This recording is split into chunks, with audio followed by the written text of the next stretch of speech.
This podcast is brought to you by Contessa Digital. Hey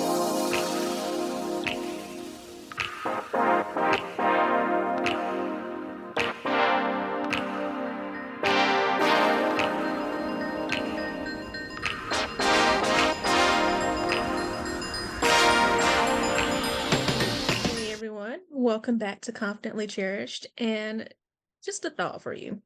So, if you are near your journal right now, take a second to write this down, come back to it later. If you're not near a journal, just keep this question in mind.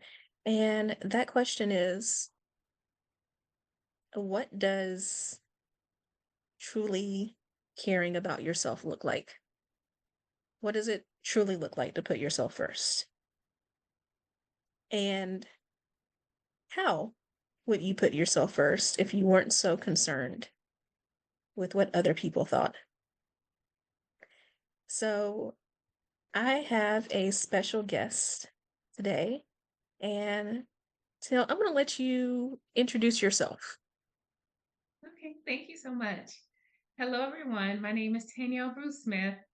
I actually love that question. I guess I'll introduce myself first before I go into answering the question. But I am a woman who wears many hats. I started my career as a physician, a family medicine and obesity medicine physician, but got super burned out like everyone else. And I had to just refigure out what life was going to be. I quit my full time dream job without the backup plan. And this past year has been unfolding for me. And I created my business, Brew Wellness Collective, which is a coaching business. And I help similar people like me who were burned out, overwhelmed, help them create that work life alignment so that they can have that fulfilling life that they want and cherish. Do you mind repeating that question one more time? Because I really want to answer that. Well, first, I have another question for you because Oh, yeah. we already said that this is going to be all over the place, and I want that. So, talking about loving yourself and caring for yourself and all of that, um, I've been on TikTok and like the girls are outside, and I appreciate it, and also for the record, happily married, not trying to go back to single life and all that. But can we have a hot wife summer? Is that like allowed? 100%. I hope so. I hope so. I've only been married for like, it's not even 2 years, but I don't think being married should stop you from having your hot wife, hot girl, hot whatever summer, because all of it is just you enjoying yourself in the season that you're in. Yes. We One of these days we'll make that a whole tour. We're gonna do like the hot wife summer tour. Like Oh, yes. And I'll be in every city doing all the things, not caring about how I look in clothes and what are they saying, unbigging your back or whatever. You're going to get what you get. God made this back with love. Okay, so now that we've got that out of the way, let's get serious. I mean, not really, but Uh, so the question I asked was, what does it look like to truly love yourself, and how would you love yourself if you weren't concerned with what other people thought? Which was why I brought you on, because I wanted to talk to you about the moment that you lost your ever loving mind and decided that being a doctor wasn't good enough and that now you're just going to start a business. So, first, let's talk about loving self. And yes, I did lose my ever loving mind and it need to be lost. But loving myself is always having space to connect with what I want and what I need. In every day, every moment, taking a moment to say, what do I want? What do I need right now? Even before this call, I was noticing I was cold. So I went in my closet, I got a jacket, I literally have a blanket on me to warm myself up because I wanted to feel as comfortable as possible in this interview. So it's always having that connection with self, and not just a connection, taking a moment to actually give yourself what you need. I think that's so, so important. Yeah. And I joked about you losing your mind, but I did as well. My previous career was as a journalist, TV news, nominated for 2 Emmys. And we're Black women, right? So, we did the right thing, right? We girl boss close to the sun. Hmm. We got the good jobs. We got the stable jobs with the retirement plans and all of that, you know, ancestors' wildest dreams, right? Um, but what happens when you're doing that and you're grinding and you're like, you know what? I don't want to grind anymore like this. Yeah, that's when it's time to just start assessing some things. And you don't have to do a full-fledged, I'm quitting everything, hate everyone. But that's when it's really good to have, whether it's you're doing it yourself, whether it's journaling or having a coach that can help. That's what I do with Brew Wellness Collective. It's saying, why do I not feel good in the space that I'm in? So I can talk about my own experience. When I was working as a physician, literally everyone said, oh, this is your dream job. You're living your dream life. On the outside, that's what it looked like. But on the inside, there were times that I was sitting in my car for long periods of time crying because I didn't want to go inside to work. I was having these recurrent episodes of chest pain and tightness. I was nauseous all the time.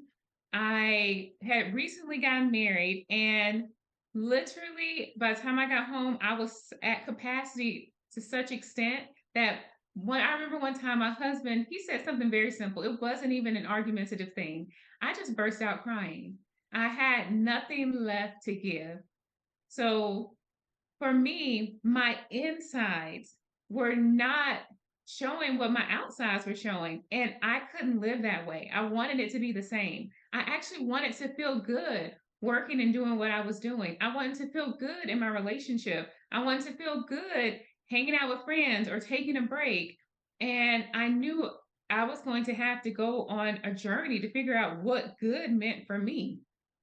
And it really just started out by saying, well, what the heck would I want to do? Because my mind had been so focused on medicine and the career and having, like, let's check off this box. Oh, you got the medicine. Well, you graduated from med school, graduated from residency, finished the obesity medicine. Oh, you got married. What's the next thing on the checklist? And I realized life is not that. It's not this checklist. Life is you figuring out what you want, going towards it, learning lessons, and then figuring out more things. But you're always tuning in to yourself in the process. Yeah, you talked about how it looks on the outside, and I can definitely resonate with that. The idea that, the outside is Black girl magic and the inside is Black girl tragic. Um, Mm, and just this idea of, I have another podcast episode that I think is actually coming out the week after this airs. Um, where we were talking about being the good girl and what it means to, especially for me. I grew up preacher's kid, so there's so many good girl expectations that go with that one, right? um, and what it means to like realize that you're doing all the things that you think this is what is supposed to happen, but I'm a dating coach. When you talk about like relationships, you start to get to a point where you realize that you're doing all these things for other people or things that other people think should make you happy, that you should be satisfied with. And in the process, you being upset and anxious and burned out is making you a worse daughter, a worse sister, a worse wife, right? exactly. Exactly. Literally when I had that episode of crying with my husband after, I don't even know what he said. It was so simple. And I burst out crying. I literally saw a flash to the future of me with children. And I'm like, if I can't even tolerate him saying a few things to me, what am I going to do with a child? Like, how am I going to show up? And then it made me start to, like, you mentioned something before about being the good girl. And when I heard that, I was thinking, like, let me just please everyone. Let me not think about what I want and just do what they say. And that's what I did so much in so many areas of my life. When it came to work, oh, you want me to double book, meaning I see more patients than I need to? Sure, no problem. They need me. Does that mean I'm going to miss lunch? Oh, okay. What? But they need me. Does it mean that I'm going to be doing work when I get home and not be able to connect with my husband or be able to exercise or take care of myself? Well, okay, I'll do it because they need me. Or even going back to my career choice to be a physician, I actually chose medicine based in, trust me, I love being a doctor. It's great. But my grandmother influenced me on that. I was going to be a nurse. And then I thought about just doing some scientific research. But then experiences with her shifted that whole thing for me, and I was pushed more towards medicine. So I always go back to think, if I had had a moment to just sit and say, what do I want? How would my life be different? I think it would be completely dramatically different. Yeah, and it's one of those things like one of the things that I try to impart on the women that I work with is that it's not always necessarily about being miserable. Because even my career in journalism, there were a lot of aspects about it that I loved and loved to the point where, I still freelance from time to time. Somebody goes on vacation and I might fill in for them. And I enjoy doing that. At the same time, that life as a whole was starting to take its toll. And when I started to think about the things in life that I really valued, and I started to think about the demands that was going to place on me, you know, you and I both do not yet have children, but plan on having children. And, I thought about things like I didn't want my kid to wake up on Christmas morning and I'm somewhere producing a newscast, right? Hmm. Yeah. While they're opening presents. So it's not even a matter of like choosing the miserable life. Sometimes it's making the decision to not choose the okay enough life. Like life could be better. And I need to go embrace that. I need to go find what better looks like. Yeah. And having more just opportunities in the day where you're smiling and happy and not because we can have a fake fake smile, fake happiness. Because I don't know about you, I can only talk about my experience, but I was raised to keep a smile on my face. And it literally wasn't until like 2 months ago that I realized that that smile that I had that's always on my face is not always the most genuine smile. So it was That me smile when your really. teeth are grinding and the dentist is going to make very good money off of you. Yes, yes, I'm aware. Yeah, yeah. So what I've been trying to do is literally say, what do I actually like? Not just, oh, it could be okay. I'm doing this for the bills. No, this is actually fun for me. And then doing that and seeing how I can make that a career or seeing how I can add that into my business or finding a medical position where it's less stressful and I have time to just decompress and really having joy and pleasure and fun and lightness being my driving emotions of where I want to be most of the day. Yeah, and I say this all the time. All relationships are related. So when a woman comes to me and she has issues with her romantic relationships, she typically has issues with work and with family members, with friends, because certain things like boundaries are boundaries. If you can't set them in one area of your life, you can't set them in the other. And as you were talking, I was thinking about that, this whole idea of taking the time to find who you are. Because I know for me, I had a quarter life crisis that resulted in like a nice little crying fit and breakdown and all that. It's what led me to moving to a new city, to becoming a coach, to meeting the man who became my husband, all of that. So lots of good things came out of it. But I thought that by the time I had done like that level of healing work, I thought I was so good, right? And then, you have these seasons where you undergo things and they cause more growth in you. And I remember just saying certain things to my husband and him being like, "You don't like that. You don't do that. I've never heard you mention that. I've never seen you show interest in insert thing." And you being like, "But maybe I do like that. Maybe this hobby I've discovered is something I'm actually interested in." Simple example, no one is ever going to call me athletic. Never been big on working out. Um, I'm not going to run unless maybe I'm about to miss the ice cream truck. But other than that, but I have started going to Pilates and I really enjoy it. And like my husband was talking about how often I was going, he's like, "That's not you though." I'm like, "But it is." Like, I didn't know that was me.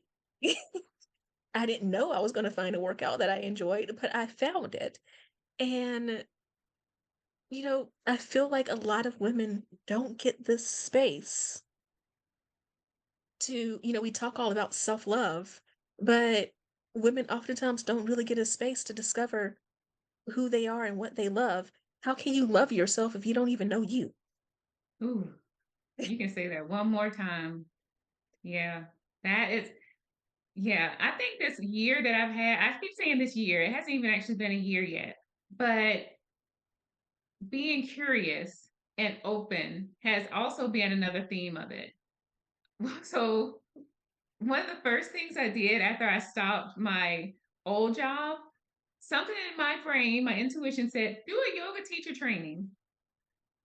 Okay, so let me give you a little history about me and yoga. Prior to my yoga teacher training, I had probably been to about 5 or 6 yoga classes. My knowledge of yoga was limited, okay? But I kept trying to push it away, but I'm like, okay, I'll just do it, whatever. And I think it was one of the best experiences ever. I just went into it like full out. I'm like, okay, I have to learn everything because they're saying words in another language. I don't know what they're talking about. Nobody looks like me. Most of the people were skinny and white, basically skinny white ladies. And I'm not that. I'm not flexible. So in that environment of me just learning so much and just being open and curious, I feel like I was able to grow so much. And you mentioned having that quarter life crisis of just like crying and all that. I had that during the yoga teacher training. At one point, I think we were like 4 weeks in. We were talking about something, and then I started talking about making sure you have room for processing people's trauma in the yoga class. And it was waterworks. I was trying to hold down my feelings, but as you start doing yoga so much, you really learn how to just let the feelings flow. This feeling, I think it was grief of what I thought my life was going to be. It was grief of just probably the ancestors, who knows. I think I cried for 20 minutes, and I'm not joking you. I cried. Every feeling that I had stuffed down for years and years came out during that training. And I mean, you don't have to have a crying session or whatever, but a lot of people are starting to have these experiences where they're finally starting to feel those feelings that have been bottled up for so long. Because growing up, that is how I learned how to do things. I didn't get to express everything. No, be quiet, girl. Smile. Be Told you should be nice. seen and not heard. Yeah. Exactly. So if I'm mad about something, I can't even express that anger. So now, as we get older, as we are really connecting with ourselves, part of that connection that people don't talk about enough is now you're connected to not just the good, I'm so happy feelings. You also get connected to some of that deep sadness, to some of that anger that's still there, that was never processed. And making sure that you create the space and support to be able to really process that too, because that needs to come up and be released so that you can move forward as well. It's funny you say that because I really focus in on my clients with helping them identify, the the unhealthy generational patterns Mm-hmm. that keep them from being in healthy relationships. And I two clients of mine in particular come to mind who have dealt with a lot of family issues. And, I've said to them, you need to mourn. Like, your parent or your other relative, they may not be, physically deceased, but you need to mourn that relationship that you had wanted to have with them as a child. Like, it's not going to happen. I'm smiling now because my grandfather on my mom's side um had stuff, you know. um he was not the best father to my mother. And he's passed away now. He and I had a pretty good relationship, but my mom was telling me about how at one point he came to her, when she was an adult, and he apologized. He said, Mm. "Hey, I was not the best father to you. I'm sorry. I don't know how I can make that up to you or anything." And my mom, her sense of humor being the way it is, she was like, "Well, it's not like we can go to the playground now. You push me on the slide." Like, but that being said, she was like, "I forgive you, and I understand, and we can move forward." And again, because she was able to forgive him, he and I had a pretty good relationship. Um, but she basically had to mourn that she didn't have that, the whole typical daddy's little girl relationship, so that she could heal that and move forward. And, I told my clients that, you have to do the same thing. And I think a lot of people don't understand that part of your finding joy is knowing that there's some grief in that joy. Yeah, absolutely. Absolutely. You also mentioned something in that apology that your grandfather gave to your mother, where he actually acknowledged what happened. A lot of us are stuck because whoever did something to us is not acknowledging the impact or even giving us space to express what's going on. Me and my mom now, we have a great relationship. I love my mom. I literally talk to her every single day. But she's a single mother. So there were times where I was resentful for certain things that she did and whatnot. And so had a very tense relationship when I was in college and whatnot. And it really took her being able to hold space with me as I told her my experience. Not, oh, I'm telling her my experience and now she's trying to be defensive, but I'm telling you my experience. You're listening to that experience, giving me feedback from that experience, and then just simply apologizing. Just that simple act was so freeing. And I remember having actually a conversation with her either yesterday or day before yesterday. We were talking about parenting styles, and my mom was more of this. I call her laissez-faire, hands off, because she's like, "Oh, you're so independent. You can do all the things." I'm like, "Mom, I was independent because I had to be." Like, Yeah, I see, I had really a helicopter mom, so completely different experience, but yeah. like literally the opposite. My mom was like, "Girl, you got this. Go ahead and apply for college. Do the scholarship stuff on your own. You got this, girl." And then and like literally when I was in high school, I had a full-time job. I did have it. I was an adult. But did I really want that? And I was talking to her, I was like, "Mom, I really needed more support from you in these areas. My life could have been different if I didn't have to do all the things. And if you could have, like, I didn't know I had ADHD at the time. I didn't complete certain things and I needed you. I needed that parent to push me some and not me internally having to push myself for everything." And she almost a second there was kind of going to go back and forth, but then I could hear her just stop. And she was like, "You know what? I'm sorry."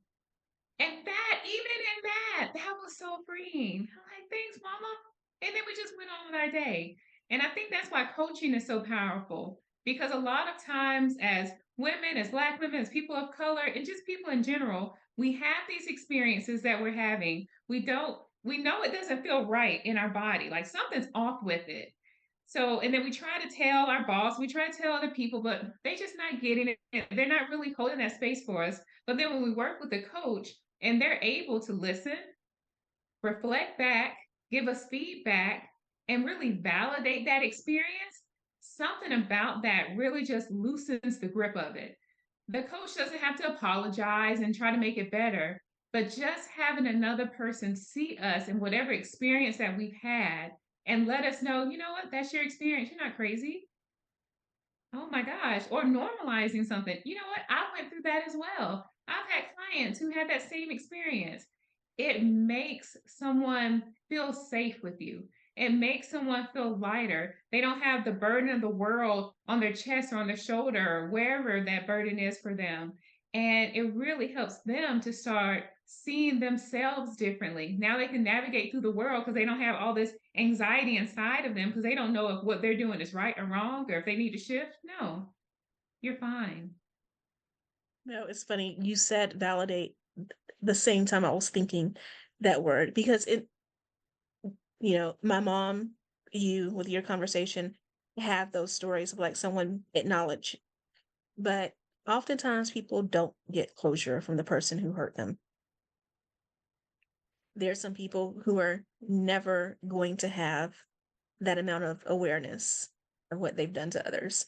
And you're right, coaching is important. When I started seeing coaches, I thought it was about accountability, right?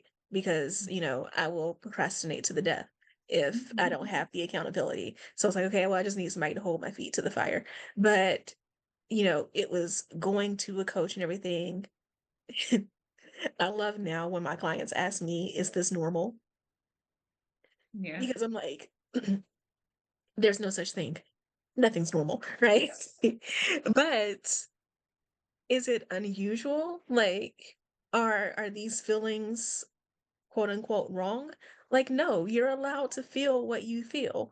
And also, other people have gone through this before, and other people have experienced it too. Being able to feel validated in that way, even if you have to, again, grieve the fact that the validation may never come from the person that you would truly love to have it from, but having some validation, having someone validate you, it's so important. Absolutely. And even going back to the original question slash statement of loving yourself and caring for yourself, that's a way of doing it. Creating that space, that structure, that group of people, that person who can do that for you, that's a way of loving yourself because it's needed. Yeah. No, I mean, that's one of the reasons why I became a coach because selfishly, um, you know, I became the woman that I wish had been in my life when I had that quarter life crisis, right? Um, so every time I help another woman, like, yes, that's lovely for her, but for me, like it's healing and satisfying because I get to see that younger version of me, like those things that triggered me and hurt me, and seeing her move through that. Like, again, I didn't have that person at that time, but being able to see that process each time, it heals that version of me. Yeah, when I tell you, I totally agree with that. I was just talking to a client yesterday and she had just this major breakthrough, and I was so excited. You would have thought I had the breakthrough. Literally, that's the level of joy that I was experiencing. And then afterwards, I'm like, should I mean, yes, I'm happy that I helped her as a coach, but you explaining what you experienced kind of helped me to understand why I was so happy about what was happening with her. Because what was going on with her was not fully related to me at all. But I think that's what I needed at the time, at some point later or earlier in my life. And I was just so connected. And I actually, for a moment, thought, oh, well, maybe I need to figure out a way of disconnecting some. But no, I'm going to stick doing what I'm doing because No, every time Tanielle, my see, client, let's just go have a ahead. coach confession moment. You have those moments where, like, you have to be professional and all that because we're helping and we're healing and we're getting paid for it and all that good stuff. But then as soon as the call's over, you're like, you're looking at yes, Yeah. she did it. Yes, I feel like we are both like in this healing thing together. It's hard to fully separate. So every time my client wins or we break through something, I feel like I'm breaking through it too. Even if it's me being patient enough for her to be able to open up and to figure it out on her own. Because I know for me, I am quick to say, oh, you need this as a physician. Oh, yeah, you need blah, blah, blah, blah, blah. And I already have the treatment plan. But as a coach, is very different. It's me pulling back, asking the question, and letting them in their mind just work and figure it out on their own and providing that support and reminding them of what they said before and really just being there as I don't know, a place of comfort and a foundation for them as they go through whatever it is they need to go through. And it's so lovely. It's just a different way of being. That's not me giving, giving, giving. I'm giving, but then they are opening up and these experiences are happening and they're having their own realizations without me having to say it. It's them saying it. And I really like that. No, I never thought of myself as being like tough. So I come from a family of preachers. I also come from a family with a lot of military. Mm, And I was like, that's not my bag. I don't have that type of attitude till I started coaching. And I remember one time in particular having a client who I knew she was lying her behind off as she was talking to me. mm, Um, and I wanted to really hop in with like, be for real. Like, don't BS me. Like this is what it is. And I was about to. I was really about to let her have it. Um, and something stopped me and was like, she's lying to herself. yeah. Give it a moment. And like I calmed down and I was like, okay. And, a few weeks later, we came back to it because I made sure we circled back. And, she had worked through things in that time and like she was able to like, we talk about like us and enjoying this and like it being healing for us, but it really is about the person that we're working with. Yeah. And she was able to have the breakthroughs that she needed and to really heal through that because I didn't jump in like a drill sergeant and all that. Mm, But again, back to us, I realized that after she had that moment, I realized I was like, there were times where in my childhood I was held to very strict standards because being a preacher's kid, being an A student, being the high achiever and all of that. yeah. Um, and it was like I was struggling at that moment to give her grace because I didn't necessarily always get that grace when I was younger. And as an adult, I struggled to give it to myself. Mm. And it was like, oh, this is something I need to work with my coach on. But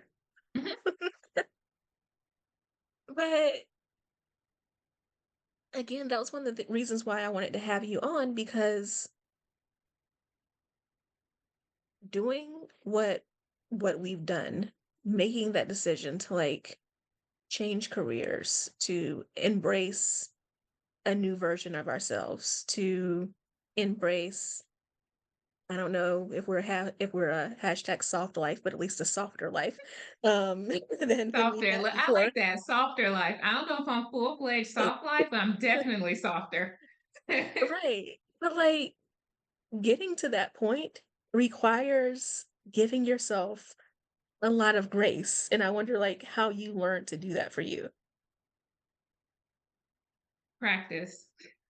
Definitely practice because there's so many times where I just didn't. Even just, or I was talking to you earlier today how I have a tendency to overcomplicate things and thinking I have to add this and that and that and that and that. And but I also have a desire for things to be a little bit easier. I feel like my life was very hard before. So now I'm going into the easy season of life. The rest of this is going to be easy breezy. And the practice comes in is in noticing that. noticing when I am feeling stuck or confused or like I'm putting this pressure on myself or that I feel rushed and knowing that that's not the state that I need to be in. And in that moment saying, well, what else? What can I do? Is there any little thing I can do, or do I just need to just chill? Or do I need to talk to someone? Really assessing things and knowing that I'm not going to get it all right. Another practice is noticing when I want everything to be perfect.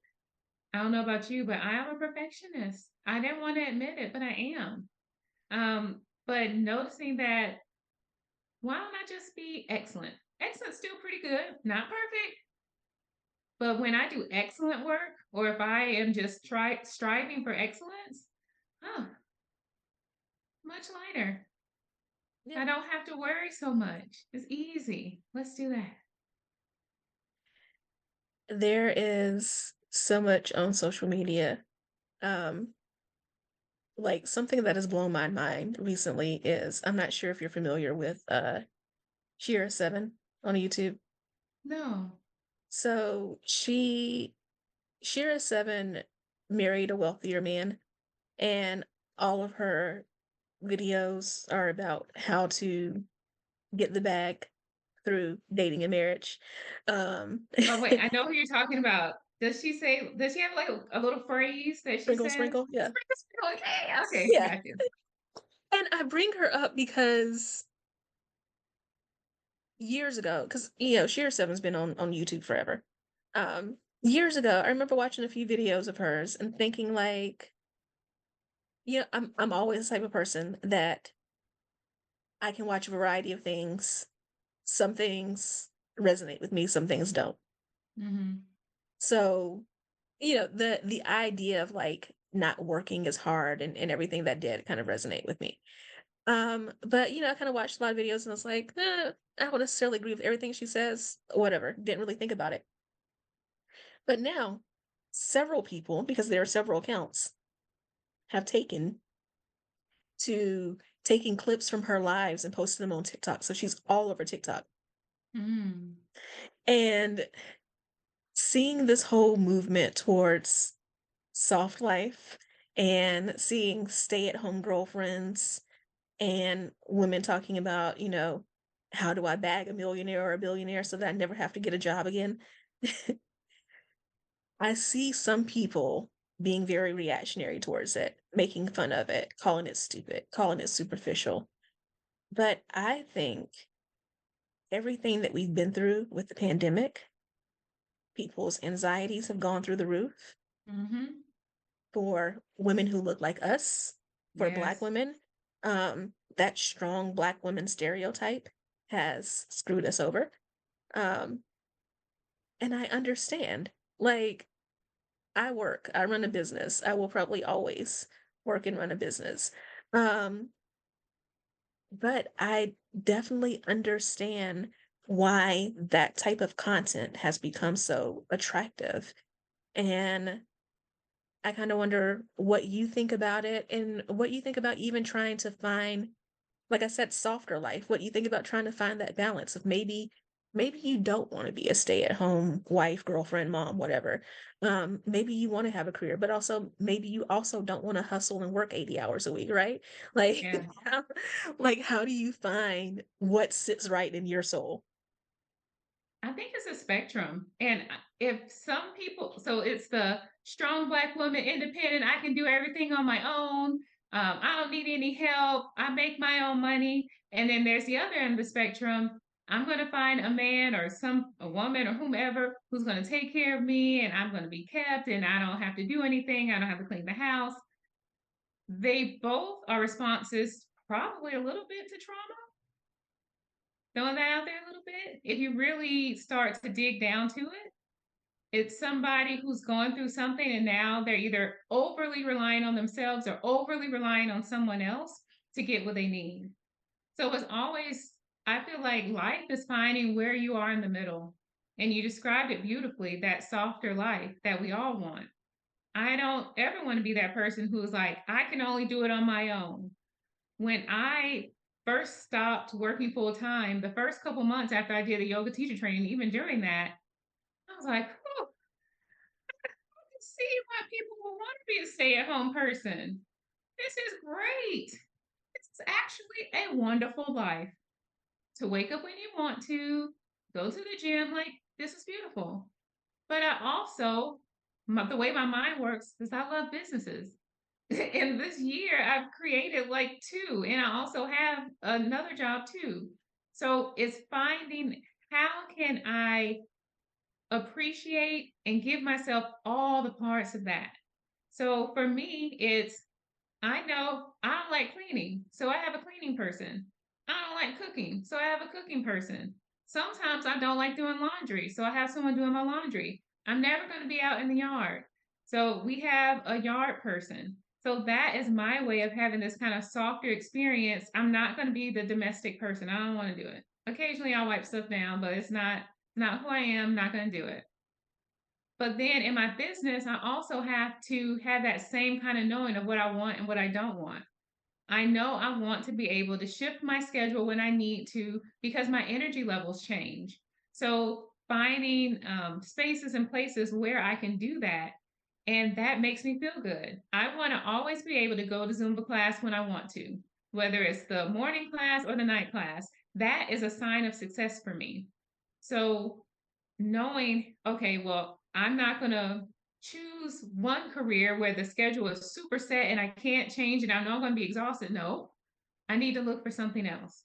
I need to work with someone to help find some other avenue to have my career because one indicator of success for me is to be able to go to Zumba class and not be exhausted. So it's finding that place in between of where you want to go because you don't have to be all on one side or the other. You can be somewhere in the middle or closer to one end or the other. Yeah. No, I definitely think of one time someone told me to imagine that I was in a 24/7 reality show and live my life Mm. accordingly.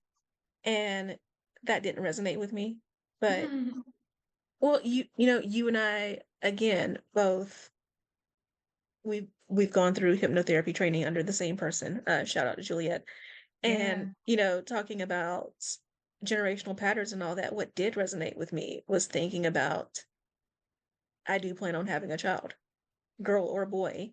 I don't want them to see what burnout looks like. I want them to see what balance looks like, right? Yeah.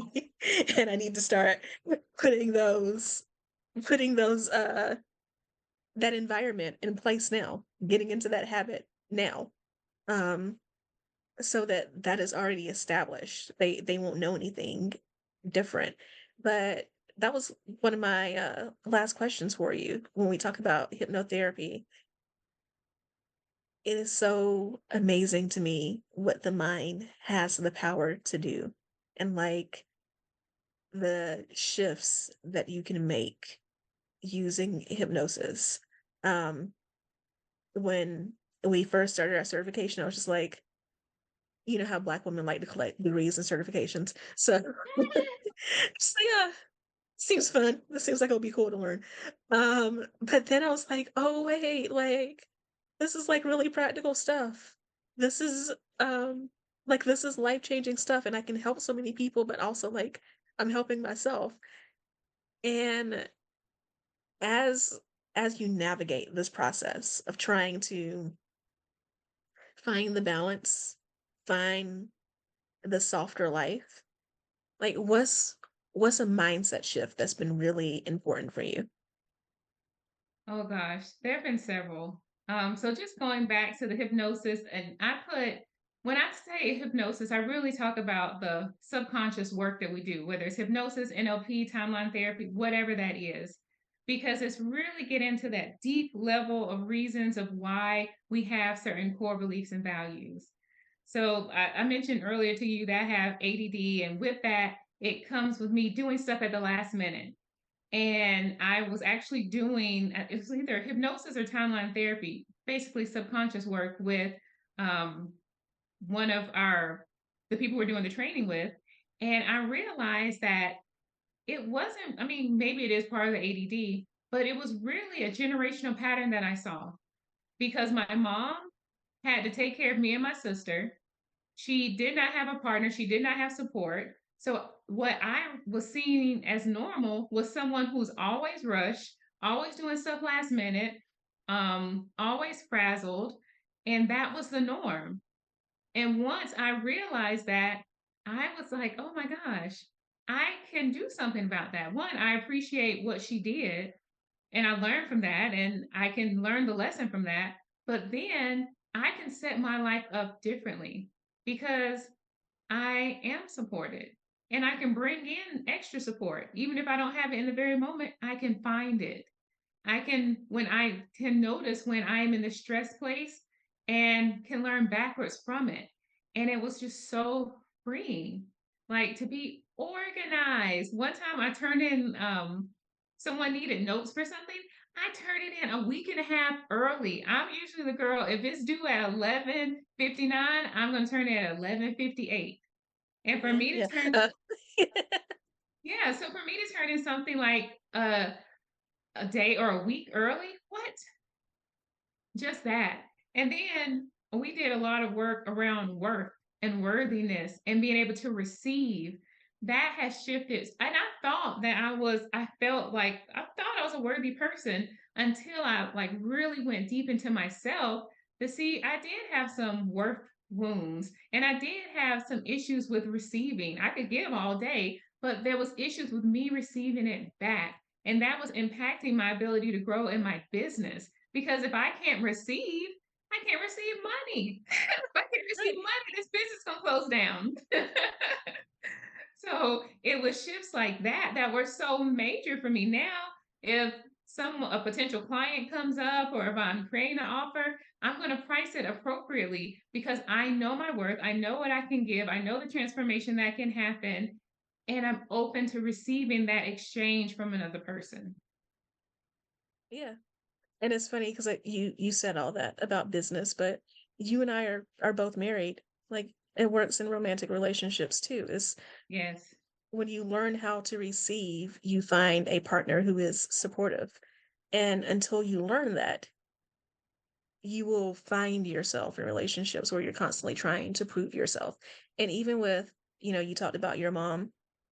I've had conversations with my parents over the years about things, right?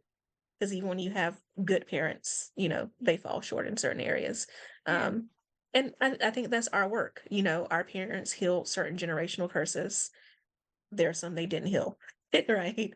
So then, so then our generation comes along, and it's our job to heal some curses and then pass it along, whether we end up having children ourselves or we have nieces and nephews or we do it for the collective, whatever. But understanding that you are worthy of love and worthy of receiving then shifts how you see all of your relationships, business and professional. Absolutely. 100% agree. Yeah. It opens up your eyes to the exchange and you look for balanced exchanges versus give, or just receive, receive, receive. You want it to be more balanced because it feels better when it's like that. Yeah. It For all the talk that we have about love, I think that people don't truly understand what love is until they have enough love for themselves to be able to love others from overflow. Mm, yeah. That's a totally different type of love. It's totally different when you are loving somebody from a source, like an abundant source, from an overflow place, than from I'm giving you my last little bit, my last dollar, my last bit. No, Yeah. I am full, I'm complete, I feel wonderful, and I'm caring for you from this place. I feel well, and I want to share that with you.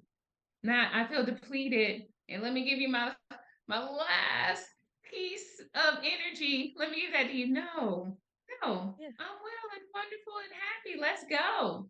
Let's Yeah. live Let's feel life. wonderful together. Yeah, let's feel wonderful together. Not let me charge your battery while I die, right? That. Oh, goodness, yes. We don't want that.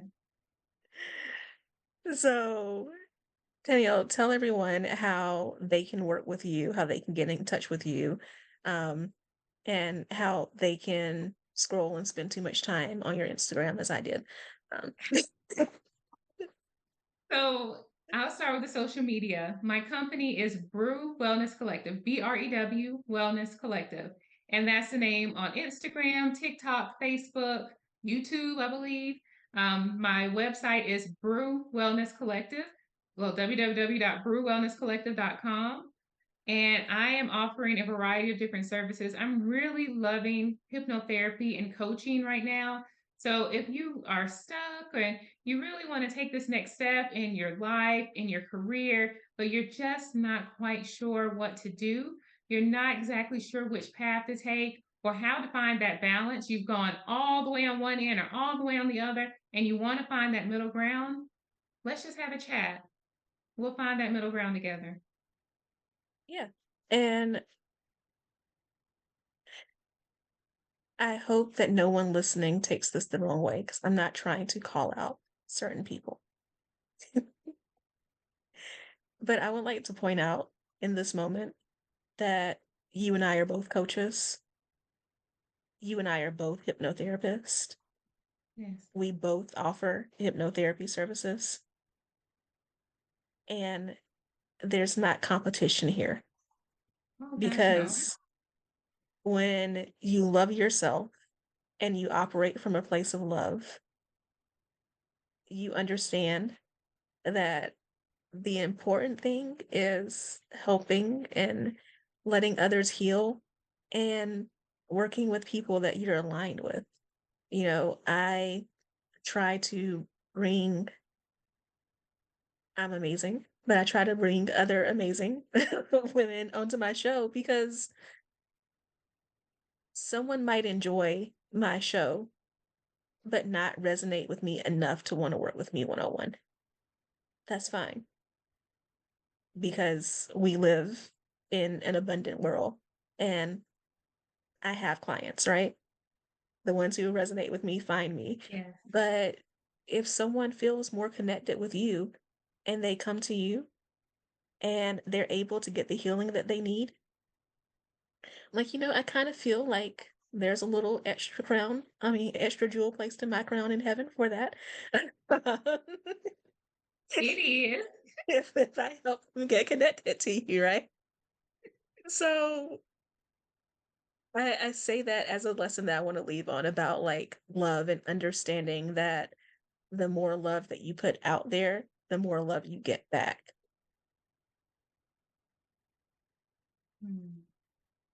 That's so beautiful.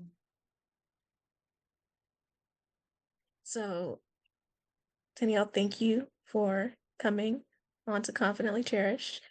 And everyone, you heard her social media. I am at Keshia Rice on Instagram, on TikTok, and on YouTube. So let us know your insights. Like, take a screenshot of this episode, post it on your stories, tag the two of us, and let us know what you think. And talk to you soon. Love you all. Goodbye. Hey there. So you made it all the way to the end of the episode, which means I have two things to say. One, thank you so much. I truly appreciate it. And two, you like me. You really like me. So I would appreciate it if you would show that like by subscribing to this podcast so that more people can hear about it and enjoy it as much as you do. And if you want to know more about any of the links that I mentioned on this episode or any guests that I've had, be sure to go to KeshiaRice.com/links. That's KeshiaRice.com/links. I can't wait to talk to you again in the next episode. So see you then.